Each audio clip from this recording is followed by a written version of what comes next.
പുതിയ വീഡിയോയിലേക്ക് എല്ലാവർക്കും സ്വാഗതം. ഇന്ന് നമ്മൾ ഡിസ്കസ് ചെയ്യാൻ പോകുന്നത് ഡിഫറെൻറ്റ് ക്ലാസ് റൂം മോട്ടിവേറ്റിംഗ് ടെക്നിക്സുകളെ കുറിച്ചാണ്. നമുക്കറിയാം there should be a definite goal to be reached in every activity, അല്ലേ?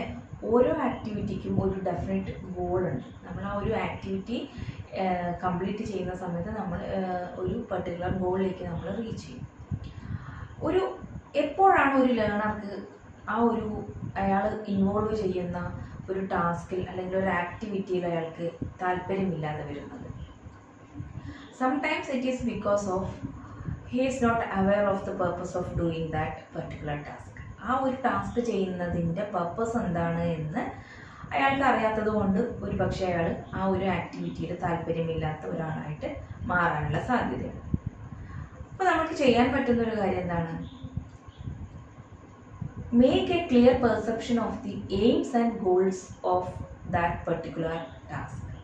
ഒരു ക്ലാസ് റൂമിൽ നമ്മൾ ചെയ്യിക്കുന്ന ഒരു ടാസ്കിൻ്റെ എയിംസ് ആൻഡ് ഒബ്ജക്റ്റീവ്സ് അല്ലെങ്കിൽ ഗോൾ എന്താണ് എന്നതിനെക്കുറിച്ച് വ്യക്തമായിട്ടുള്ള ധാരണ അല്ലെങ്കിൽ പെർസെപ്ഷൻ ആ ഒരു ലേണറിൽ നമ്മൾ ക്രിയേറ്റ് ചെയ്യുക എന്നുള്ളതാണ്. If you create A clear perception of the AIIMS and goals of doing that particular task, that makes the learner interested and set him to work in a desirable direction. അങ്ങനെ ആ ഒരു എയിംസിനെ കുറിച്ച് അയാൾക്ക് വ്യക്തമായ ധാരണ കിട്ടുകയാണെങ്കിൽ ദാറ്റ് മേക്ക് ഇൻട്രസ്റ്റ്, അയാൾ താല്പര്യം ക്രിയേറ്റ് ചെയ്യുകയും അയാളുടേതായിട്ടുള്ള ഡിസൈറബിൾ ആയുള്ള ഡയറക്ഷനിൽ ആ ഒരു വർക്ക് കംപ്ലീറ്റ് ചെയ്യുകയും ചെയ്യും. അതുകൊണ്ട് തന്നെ students must be acquainted well with the aims and objectives of studying each lesson. Students അവർ പഠിക്കുന്ന ലെസണിനെ കുറിച്ചിട്ടുള്ള എയിംസ് ആൻഡ് ഒബ്ജക്റ്റീവിനെ കുറിച്ച് വ്യക്തമായിട്ടുള്ള മുൻധാരണകൾ അവരിൽ ഉണ്ടാവണം. They must be told the purpose of acquiring new skills so that clear perception of the goal may motivate them and bring required result. ഓരോ ലെസണിൻ്റെയും objectives എന്താണ്, അതിൻ്റെ ഗോൾസ് എന്താണ് എന്ന് അവർക്ക് വ്യക്തമായി മനസ്സിലായി കഴിഞ്ഞാൽ എന്തുകൊണ്ടാണ് ഈ ഒരു ന്യൂ സ്കില്ല് ഞാൻ അക്വയർ ചെയ്യേണ്ടത്, ഇത് ചെയ്തു കഴിഞ്ഞാൽ എനിക്കുണ്ടാകുന്ന ഗുണങ്ങൾ എന്തൊക്കെയാണ് എന്നതിനെക്കുറിച്ചൊക്കെ മുൻധാരണ ഉണ്ടായിക്കഴിഞ്ഞാൽ ദാറ്റ് മേക്സ് മോട്ടിവേഷൻ, അവരുടെ ഉള്ളിൽ ഒരു മോട്ടിവേഷൻ ക്രിയേറ്റ് ചെയ്യുകയും that bring required results, നമ്മൾ എക്സ്പെക്റ്റ് ചെയ്യുന്ന ഒരു റിസൾട്ടിലേക്ക് അത് എത്തപ്പെടുകയും ചെയ്യും.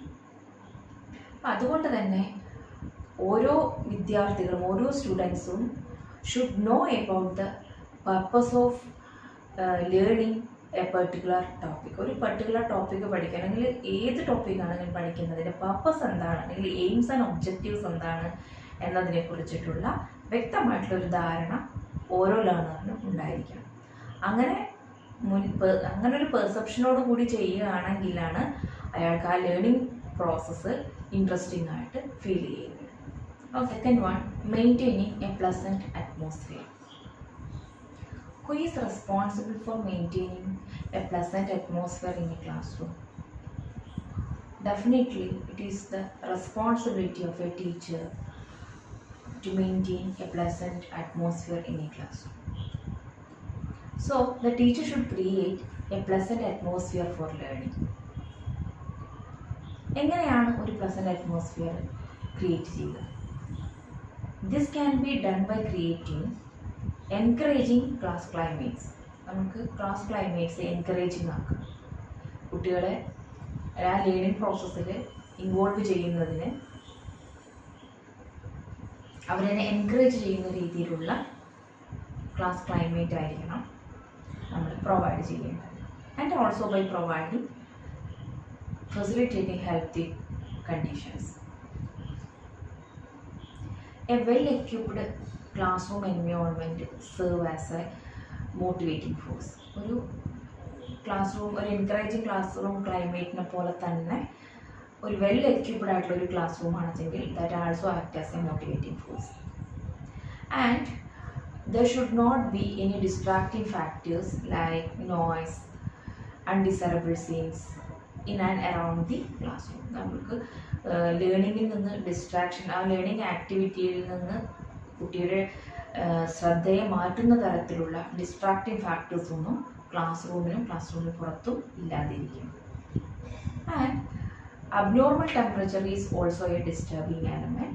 So the classroom should be properly ventilated and tastefully decorated. അതുകൊണ്ട് തന്നെ ക്ലാസ് റൂം എന്ന് പറയുന്നത് പ്രോപ്പർ വെന്റിലേഷൻ ഉള്ളതായിരിക്കണം.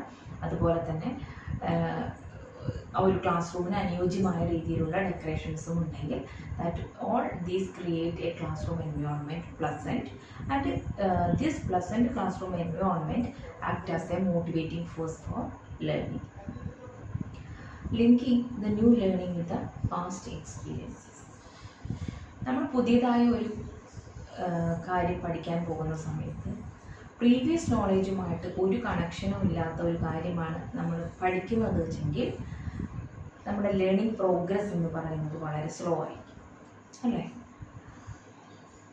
അപ്പോൾ ഈ പാസ്റ്റ് എക്സ്പീരിയൻസ് എന്ന് പറയുന്നത് പലപ്പോഴും ഒരു ബേസ് ആയിട്ടാണ്, ഒരു പ്രസൻറ്റ് ലേണിങ്ങിന് വേണ്ടിയുള്ള ഒരു ബേസ് ആയിട്ടാണ് പാസ്റ്റ് എക്സ്പീരിയൻസ് പലപ്പോഴും നമ്മൾക്ക് അനുഭവപ്പെടാറ്. The past experience act as a base for the present learning. So the learning is found to be interesting if it is properly linked to the past experience. ഒരു learning interesting ആവണമെങ്കിൽ that should be properly link to the past experience. Past എക്സ്പീരിയൻസുമായിട്ട് അത് properly link ചെയ്തിട്ട് ഉണ്ടായിരിക്കണം. ഒരു വ്യക്തി, ഒരു കുട്ടിയെ സംബന്ധിച്ചിടത്തോളം എപ്പോഴാണ് അയാൾ മോട്ടിവേറ്റഡ് ആവുന്നത്? ആ കുട്ടിക്ക് ഒരു ധാരണയുണ്ടാവണം, ഈ പുതിയ ലേണിംഗ് മെറ്റീരിയൽ ലേൺ ചെയ്യുന്നതിന് ആവശ്യമായിട്ടുള്ള പ്രീവിയസ് നോളേജ് എനിക്കറിയാമെന്നുള്ള ഒരു വിശ്വാസമുണ്ടെങ്കിൽ ആ ഒരു കുട്ടിയെ സംബന്ധിച്ചിടത്തോളം അയാൾ ഈസിലി മോട്ടിവേറ്റഡ് ആവും. പുതിയൊരു ടാസ്ക് പഠിക്കുന്നതിന് അയാൾ ഈസിലി മോട്ടിവേറ്റഡ് ആയിരിക്കും. അപ്പോൾ അതുകൊണ്ട് തന്നെ it is the duty of a teacher to base his present teaching upon the previous learning experiences acquired by the pupil and help him to assimilate the new knowledge without difficulty. മുന്നേ പഠിച്ച നോളജുമായി പുതിയ നോളജിനെ connect ചെയ്ത് പുതിയ നോളജിനെ assimilate ചെയ്യാൻ വേണ്ടി, ആ assimilation easily ആക്കാൻ വേണ്ടി ടീച്ചർക്ക് കഴിയണം. അപ്പോൾ അതിനു വേണ്ടി എന്ത് ചെയ്യുന്നത്? Teacher should create A link between the past experience and new learning material.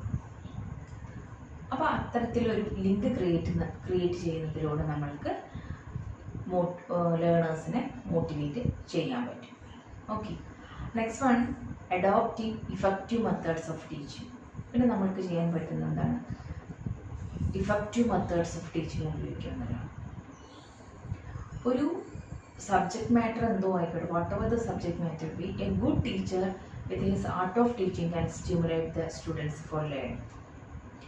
So the teacher should adopt child-centered progressive methods based on the psychological principles instead of old dogmatic methods. ഒരു child centred ആയിട്ടുള്ള progressive ആയിട്ടുള്ള teaching methods ഉപയോഗിച്ചിട്ട് teachers പഠിപ്പിക്കുകയാണെങ്കിൽ ആ subject matter എത്ര ഡിഫിക്കൽട്ടാണെങ്കിലും ബോറാണെങ്കിലും ശരി കുട്ടികൾക്ക് ലേണിങ്ങിനോടൊരു താല്പര്യം ഉണ്ടാകും. അപ്പോൾ അത്തരത്തിൽ ഇഫക്റ്റീവ് മെത്തേഡ്സ് അഡോപ്റ്റ് ചെയ്യുന്നതിലൂടെ നമുക്ക് എന്ത് ക്രിയേറ്റ് ചെയ്യാം? കുട്ടികളിലെ മോട്ടിവേഷൻ ക്രിയേറ്റ് ചെയ്യും.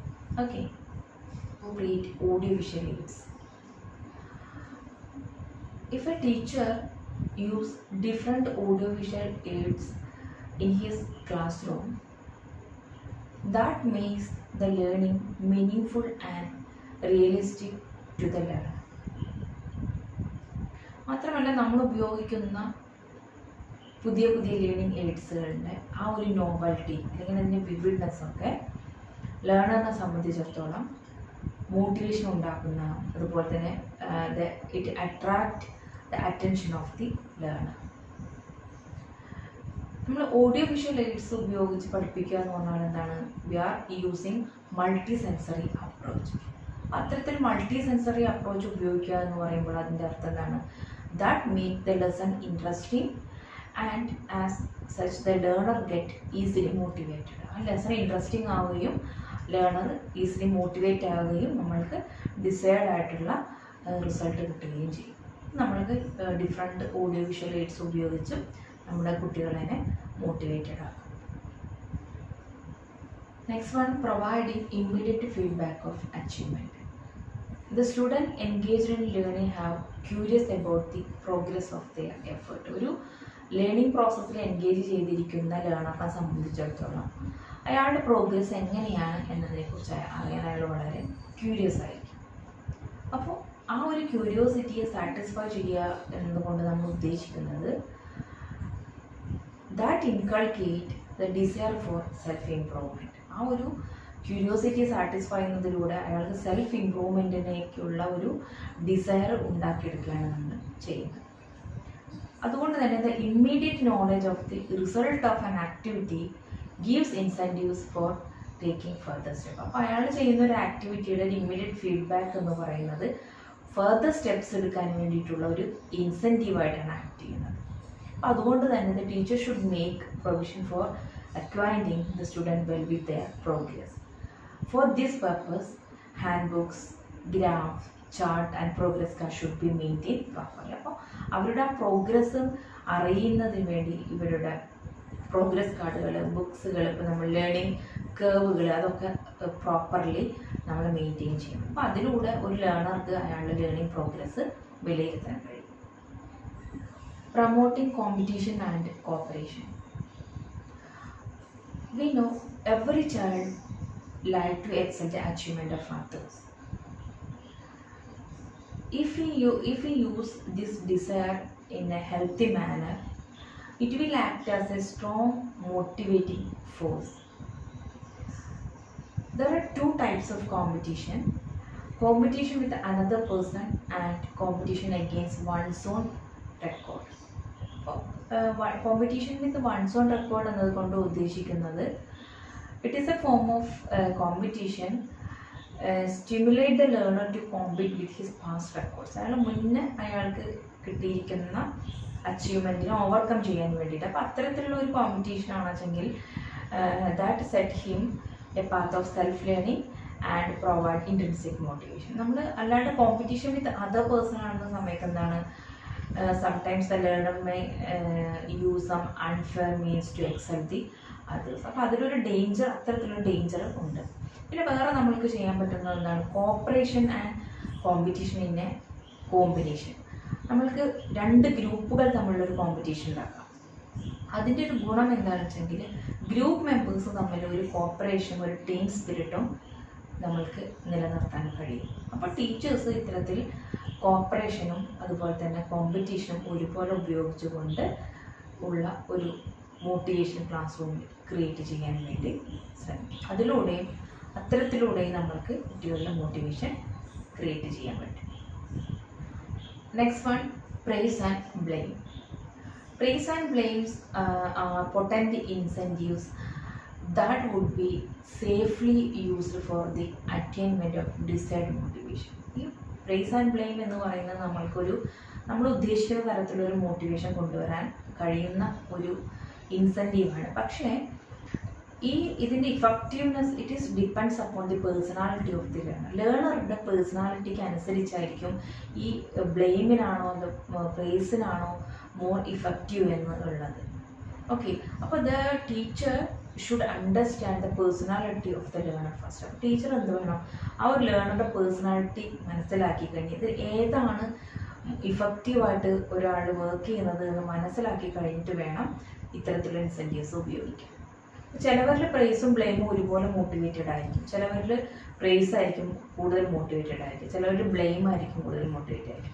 All these are depends upon the personality of the learner. So the teacher should understand the learner's personality well and use the praise and blame according to the individual's personality. അപ്പോൾ അതിലൂടെ നമുക്ക് ലേണറിനെ motivate ചെയ്യാൻ പറ്റും. Next one, reward and punishment. Both this reward and punishment is a powerful incentives that influence learning favorably. But the punishment is a negative motive based on fear, and reward is a positive motive that seek to influence the conduct favorably by associating a pleasant feeling with a desired act. ഒരു favourable ആയിട്ടുള്ള ഒരു behaviour കാണിക്കുന്നതിന് വേണ്ടി അതിനൊരു pleasant ഫീലിങ്ങുമായി connect ചെയ്യുകയാണ് നമ്മൾ റിവാർഡിലൂടെ ചെയ്യുന്നത്. എന്നാൽ പണിഷ്മെൻറ്റിലൂടെ എന്താണ്, അതൊരു നെഗറ്റീവ് മോട്ടീവ്, ഒരു ഫിയർ ക്രിയേറ്റ് ചെയ്ത് ഒരു സ്വഭാവത്തിൻ്റെ റെക്കറൻസിനെ ഇൻക്രീസ് ചെയ്യുക ഡിക്രീസ് ചെയ്യുകയാണ് നമ്മൾ ചെയ്യുന്നത്. അപ്പോൾ ശരിക്കും പണിഷ്മെൻറ്റ് നമ്മൾ റയർലിയാണ് യൂസ് ചെയ്യാൻ പറ്റുള്ളൂ. എന്താണ് കാരണം? It will kill the initiative, leadership, resourcefulness, spirit of free thinking and adventurous of the learner. ആ ഒരു കാര്യങ്ങളെല്ലാം ഇല്ലാണ്ടാക്കാൻ ഈ ഒരു പണിഷ്മെൻ്റ് ഉപയോഗിച്ച് കഴിഞ്ഞാൽ കഴിയും. അപ്പോൾ അത്തരത്തിലുള്ള പണിഷ്മെൻറ്റുകൾ നമ്മൾ ഉപയോഗിക്കാതിരിക്കുക. അതുപോലെ തന്നെ reward is not a ideal method for motivation. ഒരു മോട്ടിവേഷന് വേണ്ടി നമ്മൾ ഉപയോഗിക്കുന്ന ഒരു ഐഡിയൽ മെത്തേഡ് അല്ല റിവാർഡ് കൊടുക്കുക എന്നുള്ളത്. പക്ഷെ എന്നാലും നമ്മൾക്ക് റിവാർഡ് കൊടുത്തുകൊണ്ട് ഒരു ഡിസൈറബിൾ ആയിട്ടുള്ള ബിഹേവിയർ ചേഞ്ചസ് നമ്മൾക്ക് ലേണറിൽ വരുത്താം. അതിലൂടെ മോട്ടിവേഷൻ ക്രിയേറ്റ് ചെയ്യും. Okay, next one, promoting ego involvement. എല്ലാ കുട്ടികളും, every student try to maintain self respect and status.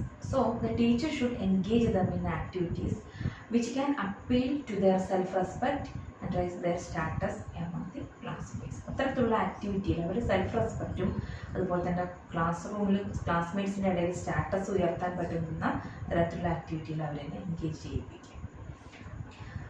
ഇതിനെല്ലാം പുറമെ ഏറ്റവും ഇമ്പോർട്ടൻ്റ് ആയിട്ടുള്ളൊരു കാര്യം എന്താണെന്ന് വെച്ചെങ്കിൽ, the teacher should be interested in what is teaching and in the children he is teaching. എന്ത് പഠിപ്പിക്കുന്നു എന്നും ആരെ പഠിപ്പിക്കുന്നു എന്നതിൽ ടീച്ചർക്ക് ഒരു താല്പര്യം ഉണ്ടായിരിക്കണം എന്നതാണ് ഇതിനെല്ലാത്തിനും ഇമ്പോർട്ടൻ്റ് ആയിട്ടുള്ള ഒരു കാര്യം. If he is not interested he can never motivate others. ഒരു ടീച്ചർ ടീച്ചിങ് പ്രോസസ്സിൽ അല്ലെങ്കിൽ കുട്ടികളിൽ താല്പര്യമില്ലാത്ത വ്യക്തിയാണെങ്കിൽ ടീച്ചർക്ക് ഈ പറഞ്ഞ പോലെ ഒരു മോട്ടിവേഷൻ മറ്റുള്ളവർ ക്രിയേറ്റ് ചെയ്യാൻ പറ്റില്ല. So the important thing is the teacher should be interested in what is teaching and in the children whom he is teaching. Okay, ഇത്രയാണ് ക്ലാസ് റൂം മോട്ടിവേഷൻ ടെക്നിക്സുകൾ. എല്ലാവർക്കും മനസ്സിലായിട്ടുണ്ടാവുമെന്ന് വിചാരിക്കുന്നു. അടുത്ത വീഡിയോയിൽ കാണാം. ഓക്കെ.